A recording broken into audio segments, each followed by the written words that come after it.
¿Cuáles son los derechos de los trabajadores en el día de las elecciones, el próximo domingo? ¿Qué comercio podrá funcionar ese día? Para aclarar muchas de las dudas que siempre están presentes en periodos eleccionarios, estamos en contacto con el ministro del Trabajo y Previsión Social, Giorgio Bocardo. ¿Cómo está, ministro? Gracias por su tiempo. Hola, Nicolás. Muy buenas tardes. ¿Cómo están? Bien, gracias. Antes de eso, recordar un tema que es clave.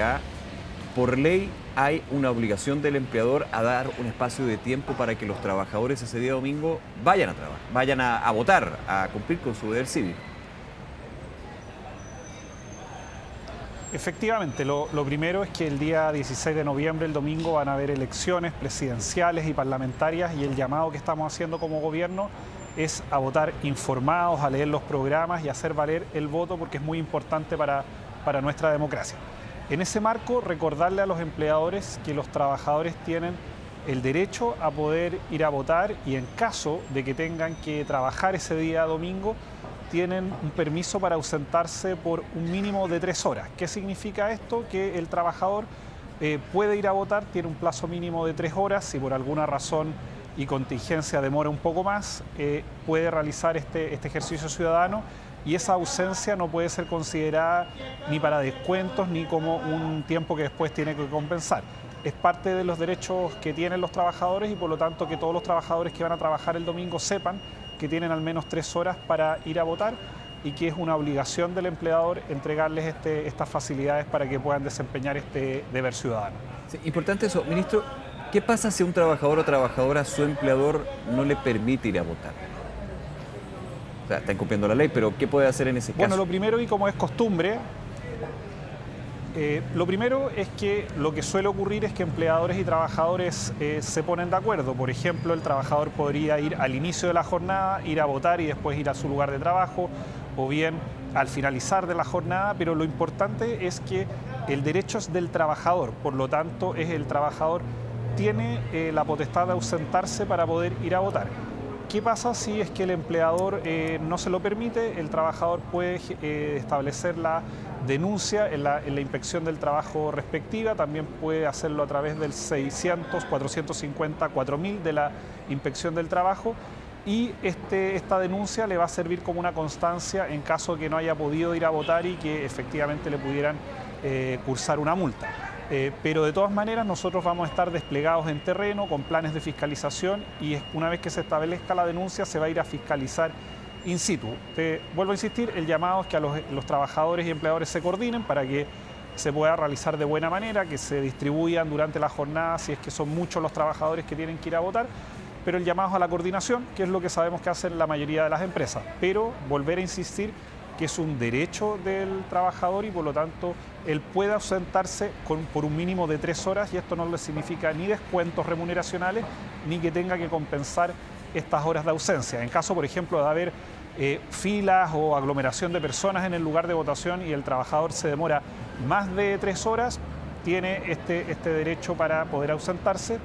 Y también señalar que los trabajadores en el trayecto de ida y vuelta de la votación, en caso esperamos que no ocurra, pero si pudieran tener algún accidente, están cubiertos por el seguro de accidentes laborales, dado que en ese momento se encuentran trabajando. Claro.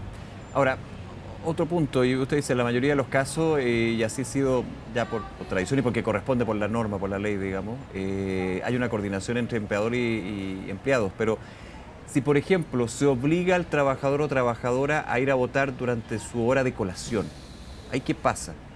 ¿Es posible eso? No, primero es el trabajador el que tiene, en caso de no haber acuerdo, porque decirlo que no hubiera habido coordinación, es el trabajador el que puede determinar el momento en que se ausenta y poder ir a ejercer su derecho a votación. Por lo tanto, siempre hay que recordar que este no es una autorización que el empleador tiene que dar, sino que es un derecho de ausentarse por un mínimo de 3 horas. Y en ese marco, en caso de que el empleador, por ejemplo, se resista o finalmente no lo autorice y el trabajador haga la denuncia, el empleador se expone a multas que van desde las 3 hasta las 60 UTM. Estamos hablando de entre 200.000 y cerca de 4,2 millones de pesos, dependiendo del tamaño de la empresa y por cada trabajador en que se incumpla la normativa. Ministro Bocardo, también recordando otro punto que es súper relevante, está el derecho de ir a votar, pero también considerando que el voto es obligatorio. Así que le agrega, digamos, otro elemento también a la necesidad que tienen los trabajadores el día domingo de ir a sufragar. Efectivamente, en el contexto de que el voto es obligatorio, los trabajadores tienen la obligación de ir a votar y por lo tanto tienen que hacer uso de este derecho en los lugares de trabajo. A eso, Nicolás, déjame agregarle dos informaciones que son relevantes para la ciudadanía. También todas las personas que sean vocales, miembros de los colegios de escrutadores y que tengan responsabilidades ese día en alguna actividad de la elección, también tienen un permiso para ausentarse y por lo tanto no pueden descontarles ni sancionarlos por esa ausencia. Por lo tanto, todas aquellas personas que sean vocales también tienen este permiso de ausentarse durante este día. Y otro punto que nos han consultado bastante tiene que ver con el caso de las licencias médicas. Señalar que una persona que se encuentra con licencia médica y tiene que hacer reposo, a propósito de las distintas coyunturas que hemos conocido, en caso que su estado de salud se lo permita, puede ejercer su derecho a voto y por lo tanto ir al lugar de votación. Y también, en caso contrario, que la situación de salud no se lo permita, va a ser considerada una causal en caso que sea citado al juzgado específico por una multa. Por lo tanto, las personas que se encuentran con licencia y tienen que ejercer el reposo obligatorio, en caso que su salud se lo permita, pueden ir a votar y en caso que su salud no se lo permita, es causal de justificación por no haber ido a votar en este caso que estamos ante el voto obligatorio. Y también es una pregunta que nos han hecho muchísimo estos días a propósito que ocurre ahora que justamente estamos ante la primera votación presidencial con voto obligatorio. Así es, bien importante también ese punto. Oye, ministro, en otro aspecto que siempre es relevante y siempre hay preguntas y consultas con respecto a qué abre, qué no abre, quién trabaja, quién no trabaja. ¿Qué tipo de feriado es el que vamos a tener el próximo domingo, 16 de noviembre, día de elecciones presidenciales y parlamentarias? Este es un feriado, Nicolás, que se llama feriado del comercio obligatorio. ¿Qué significa esto en concreto? Que los malls, los strip centers o bien aquellos comercios que estén agrupados bajo una misma razón social, por ejemplo los caracoles, que son muy típicos en regiones, van a tener que cerrar en ese día y tienen que cerrar desde las 21 horas del día sábado 15 de noviembre y pueden abrir después de las 6 de la mañana del día lunes 17 de noviembre. Por lo tanto, esos centros comerciales van a estar cerrados y también vamos a estar fiscalizando y por lo tanto aquellos locales que se expongan a abrir también pueden exponerse a multas que van desde las 3 a las 60 UTM por trabajador infraccionado.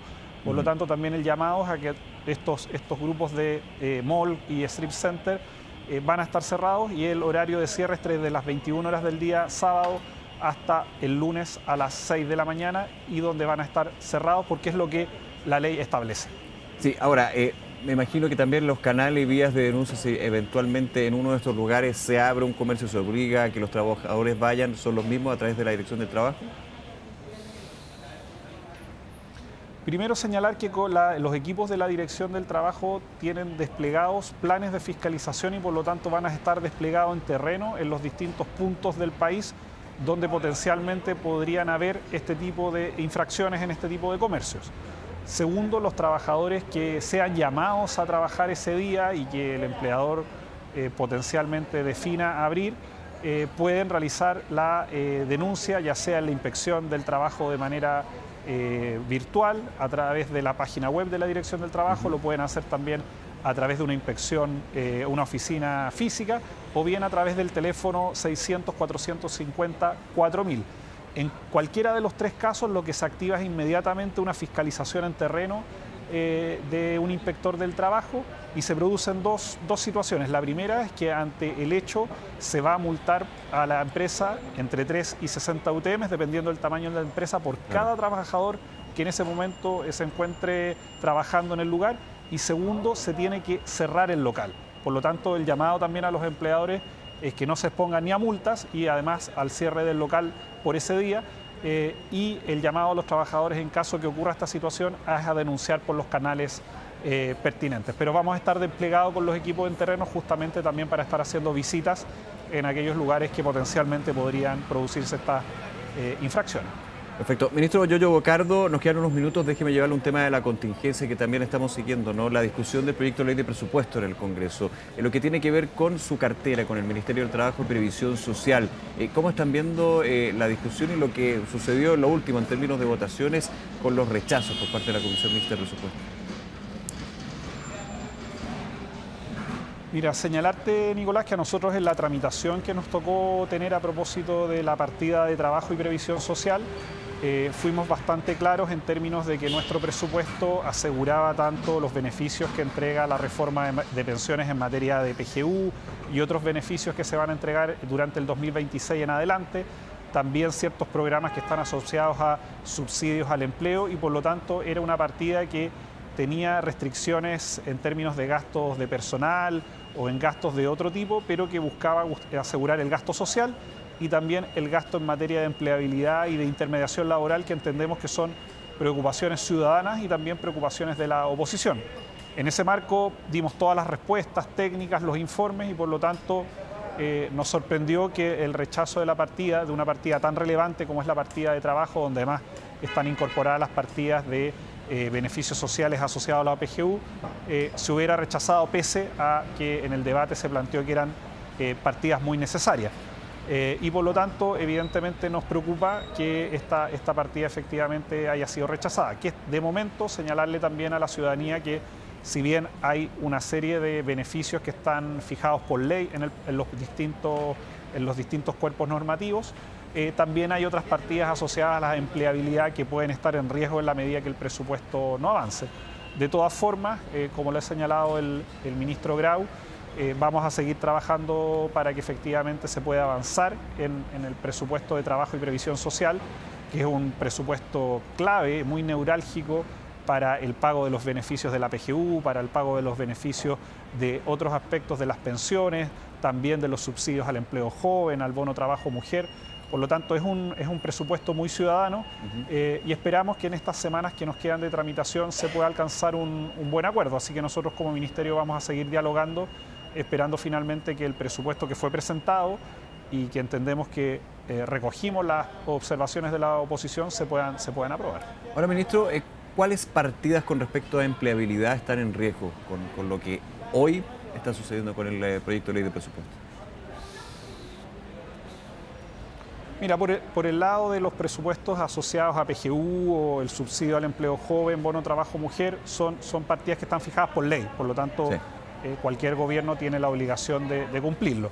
Pero hay otros programas, por ejemplo, vinculados a la intermediación laboral, donde tenemos partidas que permiten, por ejemplo, hacer seguimiento a personas que están desocupadas, entregarles capacitación, posteriormente hacerles estrategias de intermediación para que puedan obtener puestos de trabajo, las ferias laborales que realiza CENSE todos los años, los planes, por ejemplo, de fiscalización que lleva adelante la Dirección del Trabajo para el cumplimiento de la normativa laboral y otros programas que son bien emblemáticos. Hoy día, dado el rechazo del presupuesto, quedan en tela de juicio y por lo tanto son programas que hoy día no tenemos la certeza que van a continuar.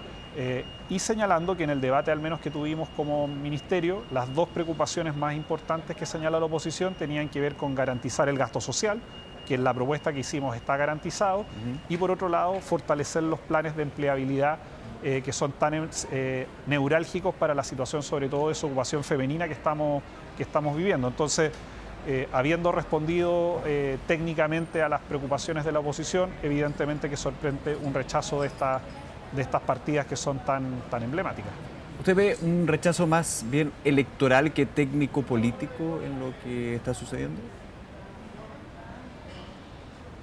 Efectivamente, las preocupaciones y el debate ha llevado a que se haya pospuesto la discusión de presupuesto después de la primera vuelta y también varias de las observaciones están asociadas a dimensiones globales del presupuesto.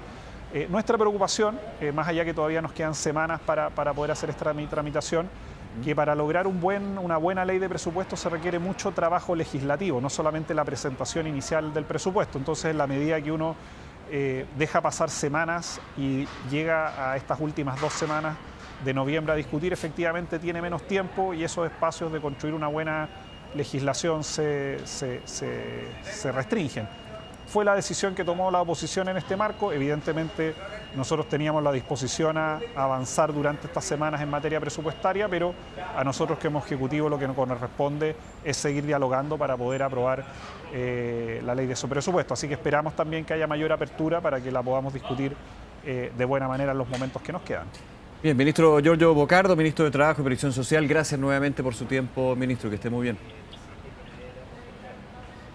Muchas gracias, Nicolás, y vuelvo a recalcar el llamado a la ciudadanía a votar este 16 de noviembre y, por supuesto, a los trabajadores a ejercer su derecho y particularmente este derecho que tienen a votar en caso que les toque trabajar y poder ausentarse durante estas 3 horas para ejercer este derecho ciudadano. De todas maneras, gracias. Nos vemos.